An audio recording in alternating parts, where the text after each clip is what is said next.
UFC Columbus, Blaydes versus Daukaus. These are the full card predictions and the betting breakdown. Pretty good card coming up this weekend. We'll talk about each and every fight. Make sure you guys smash that like button. If you're new to the channel, subscribe. Turn those post notifications on and share the video as well. And let's jump into this first fight of the night. It is between Luis Saldaña and Bruno Souza. Machida prodigy Souza. Guys, I have to go towards the Machida protege here. Looking at this fight, Saldaña, hands low, slick striker, very good kicks. Souza, also with those hands down low, lots of head movement. I do think Saldaña might have a little bit of a speed edge, but I still think Machida, a little more technically sound with the striking, even though sometimes it doesn't look great. Souza's training with Machida. He's a protege under Machida.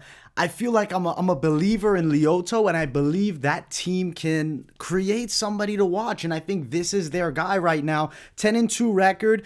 I know Saldaña, he has more fights, but he has a decent amount of losses here, and I'm not ready to write off Bruno Souza because of the loss to Melsik Baghdadian. I don't think this is an easy fight. I think both guys can definitely have moments here. I think Souza will definitely look in better physical shape than we saw in that Melsik Baghdadian fight.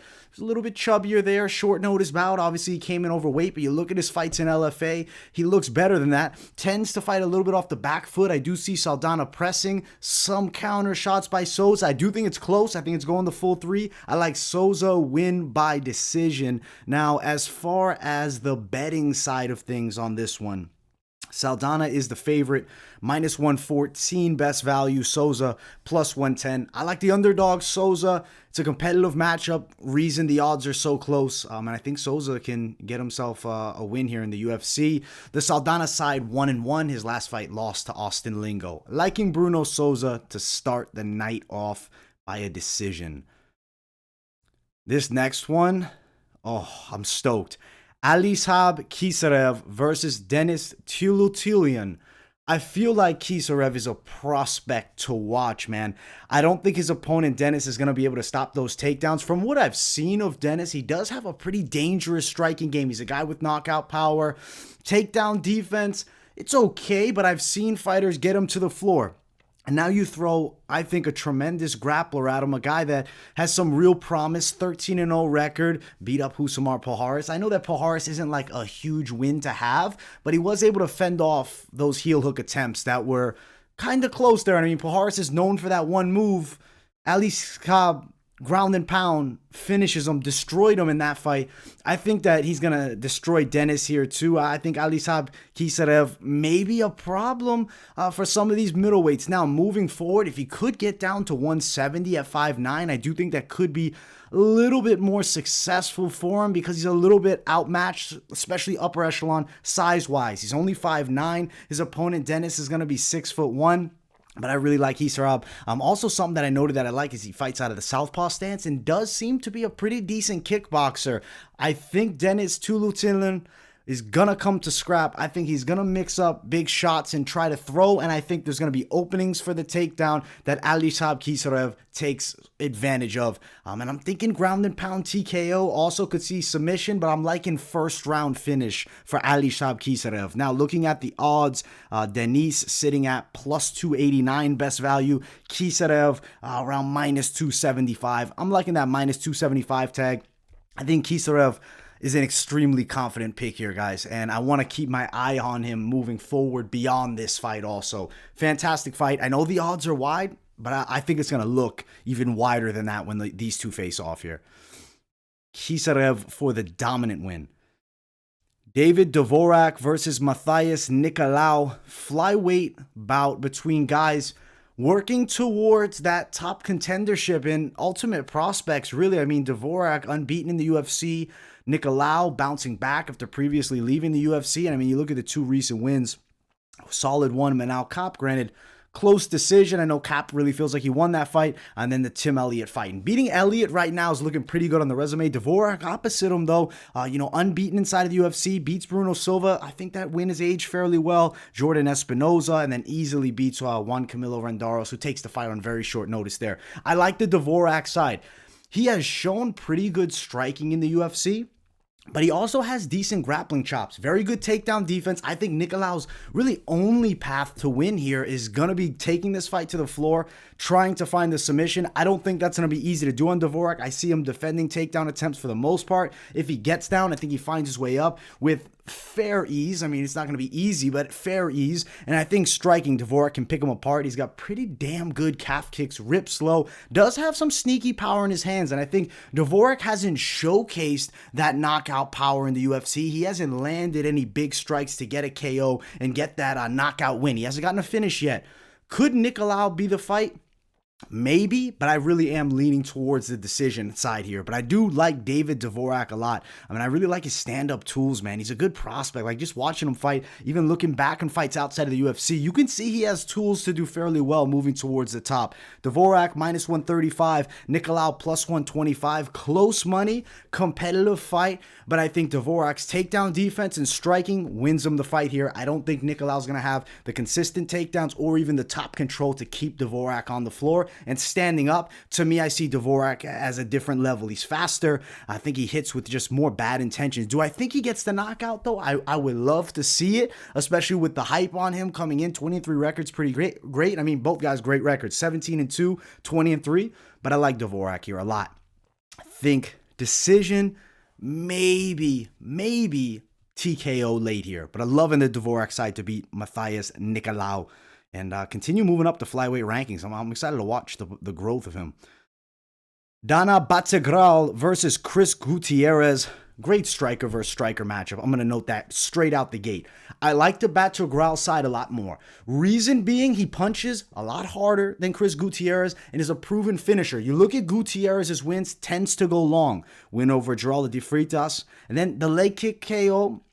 Oh, Vince Morales. I guess that's the one. He did get a stoppage. I don't see him doing that to Batgerel. The Durden draw, the Yule win, and then the Kolaris fight. I don't think Gutierrez really looked that great in that matchup. Gutierrez gave him a difficult fight. Batgerel doesn't have bad takedowns, but his punching is deadly. Massive hooks coming inside of the distance will loop them over, and he can do serious damage. He's on a 3-fight win streak, all 3 wins by knockout. And you look at his loss in the UFC to Alatong Hali, it could have gone either way. I could have seen them giving that to Batgerel.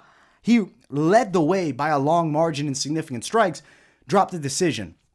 It is what it is. Gutierrez, I think, has pretty good movement and does fight well moving with distance. Batgerel fights a lot better in the close range. I think he's the physically stronger guy, and I think he can do more damage. The thing with Gutierrez is I don't see the punching power to keep Batgerel off of him. I don't think the low kicks are going to be as effective as they are in some other matchups. I think Batgerel moves fairly well. I think he's going to come inside.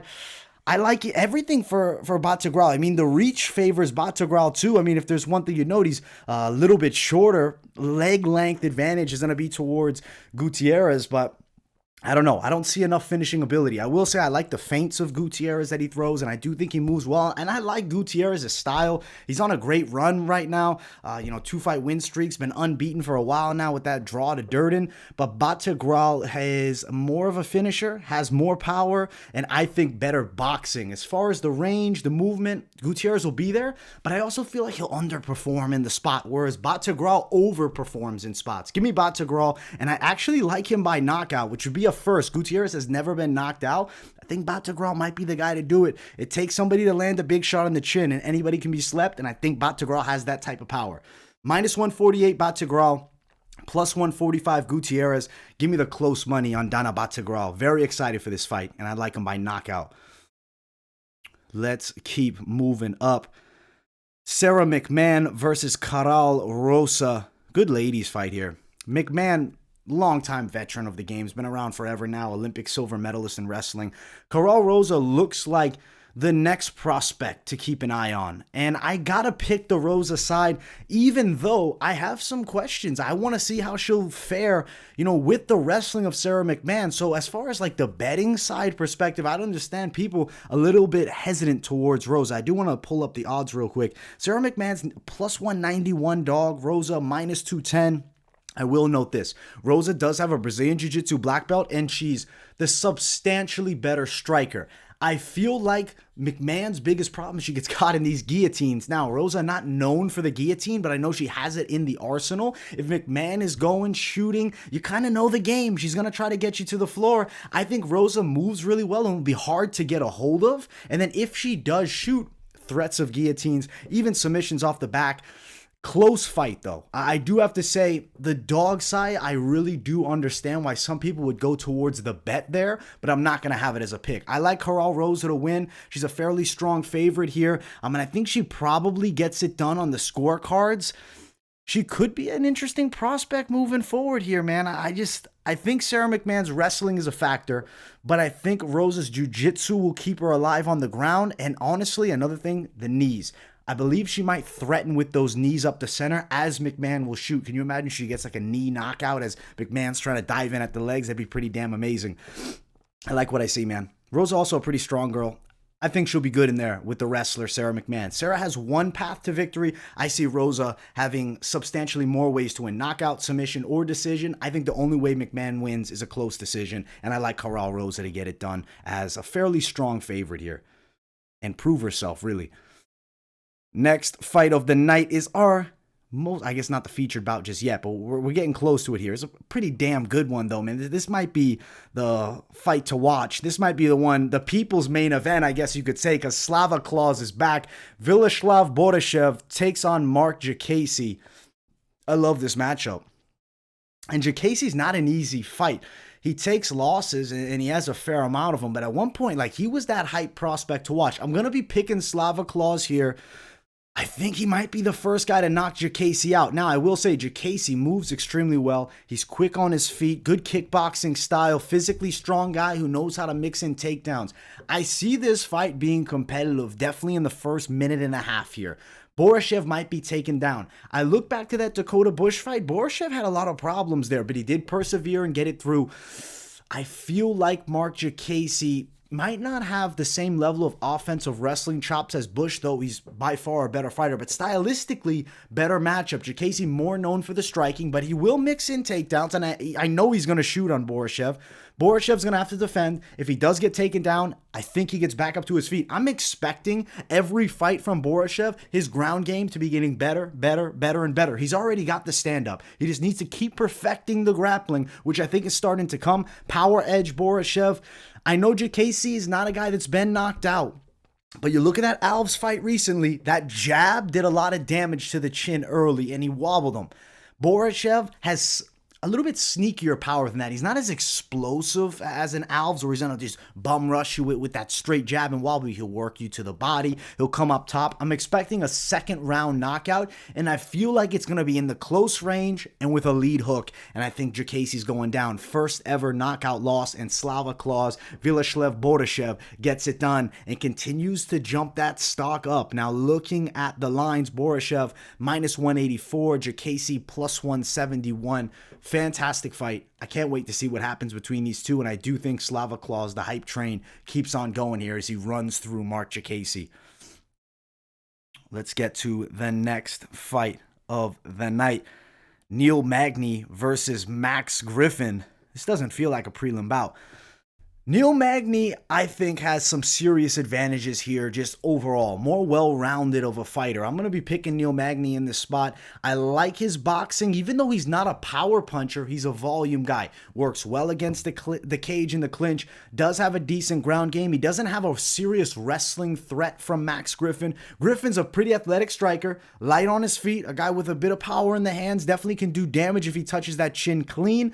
Not an easy feat to do on Neil Magny. Magny's got a 4-inch reach advantage, 4-inch height advantage. Max Griffin's a pretty long dude for being 5'11", because the reach of Neil Magny is definitely normally a bigger problem than that. He's a pretty big 170-pounder on both sides. I think that we're going to see Griffin slow late. And I definitely see Magny really taking over after the second, or even after the first round, second, third round, even the first. I think he'll control Griffin's game, maybe clinch him up a bit, fight from range. Griffin will be trying to get inside and land power strikes, but I just don't see a ton of success for Max Griffin, man. I think he's getting jumped up right now because it's now or never. He's 36 years of age. This is the biggest opportunity of his career to fight a ranked guy, Neil Magny. Give me Neil Magny for the win by a unanimous decision, but I'll be honest, wouldn't be shocked if he gets it done in the third round, potentially a submission of a tired Max Griffin. Even though Magny doesn't have the hardest power, if you're tired and he starts touching you up, I definitely could see him working towards a neck here. So give me Neil Magny for the win. Liking decision, but maybe we'll be on that submission prop. We'll check it out later on in the week. Neil Magny, minus 192 favorite. Griffin, plus 186. I like the Magny side as the favorite. I think he does get it done, and probably decision here. Maybe late stoppage. The next one is our featured prelim, Jennifer Maia versus Manon Fiorot. This is the showcase fight for Fiorot, and how will she fare against a girl who's been in the game for a damn long time, gave Valentina Shevchenko her toughest title defense? I think Manon Fiorot's going to pass with shining colors. Serious striking advantage. She's also a really physically strong girl. Even though Jennifer Maia has very good jiu-jitsu on the floor, she's not really a beast of a wrestler, doesn't have great takedowns. If she gets on top, definitely can do some decent work, but I've seen Fiorot work well on the ground in her own right, and I feel like in the clinch she's stronger. I think from range, she's got a serious striking edge, more finishing ability on the feet. For Fiorot's hype, a win over Jennifer Maia in any fashion is going to jump you up. But if she can get like a 30-27 here, or if somehow she gets a finish, great for the career. I think Fiorot's on her way to be a title challenger. This is the biggest test of her career. I think she passes with shining colors. I am going Fiorot wins a unanimous decision. I wish I could be picking Fiorot by KO. But I think Jennifer Maia's durability will be there. And even though Maia known for the grappling, like Muay Thai is her style. She has a modified Thai stance from MMA. Good hooks. Definitely comes in with a lot of power. But against Manon Fiorot, the technical striking difference, it's like a long shot away. And I think we're going to see Fiorot pick her apart from range for most of the fight. If they do clinch up, I think we'll be surprised by Fiorot's grappling abilities here. Fiorot win, unanimous decision. As far as the odds, Manon Fiorot is like that female to watch right now. So the odds are going to be like super wide. She's minus 330 as the favorite. Jennifer Maia plus 342. I like Manon Fiorot for the win, minus 330. It's a big favorite status. I understand, and it's a big jump, but she's a confident pick here, and I think she beats Jennifer Maia and continues running up the division. Hell of a prospect there at 125. Let's jump to the main card. If you guys haven't, make sure to smash that like button. If you're new, subscribe to the channel. It is Aleksei Oleinik versus Ilir Latifi. Kind of a weird heavyweight fight here between two guys. Older, I mean, especially Oleinik, 44, has so many pro fights, 3-fight losing streak. Latifi got a win, split decision over Bozer in the last one. And Tanner Bozer is a pretty damn good striker, but the wrestling of Ilir Latifi is going to be a problem. This is a tricky pick, but I got to go the Latifi side. I don't see him getting caught in a dumb submission by Aleksei Oleinik. I feel like Oleinik definitely has a tricky sub game, but the level of Latifi's grappling's pretty damn good, man. Has not been submitted throughout his entire career. Very good wrestling. Does have some knockout power in his hands, too. And I mean, if he touches the chin of an aging Oleinik, at this point, who knows, though, if Oleinik is going to have any decline, because he's still doing okay. I mean, the last fight against Sergey Spivak went the full 3, and I guess that's a fairly good win. Oleinik is going to try to clinch up, but I think the wrestling edge for Latifi is going to give Oleinik a lot of problems. I want to say Latifi could get a stoppage, but I don't see it here. I think he's going to get a hard-fought decision over Aleksei Oleinik. If he gets a knockout, I'd be impressed. I'd love to see it. He definitely does have the sneaky knockout power to do so, but we haven't seen it yet in the heavyweight division. Even his fight, what was the fight? It was Derek Lewis that he fought recently. Yeah, he fought Derek Lewis 2 years ago, and honestly, that was a damn close decision in that fight. Was able to take Lewis down. Granted, of course, styles make fights. It's not the same matchup. I know Oleinik was ran over by Derek Lewis. I think Latifi wins a unanimous decision. I don't see him getting caught in any submission, and I really think it's unlikely that Aleksei Oleinik's going to get the knockout. I'm going Latifi for the win, but I am feeling the decision side. Now, as far as the lines here, not super wide. Minus 150 Latifi, plus 153 Oleinik, best value. I like Latifi, unanimous decision, but for his career, man, if he can get a knockout, and it's not impossible for him to knock an older Oleinik out. I know Oleinik took 2 KO losses in a row, and then the last one, Spivak decisions him. I'm going Latifi, but watch the knockout prop. Maybe it's worth a stab, and it would be good for Latifi's career, but probably unanimous decision. Using the wrestling more so in the clinch, not putting himself in bad positions on the floor. I like Ilir Latifi to get the W. Next fight of the night, Matt Brown versus Bryan Barberena. I expect these two to throw down, and I'm going to say it should be fight of the night here. I'm stoked. I believe this might be Matt Brown's final go as he takes Bryan Barberena on, and I'm going to be picking Matt Brown to win in this retirement fight potentially.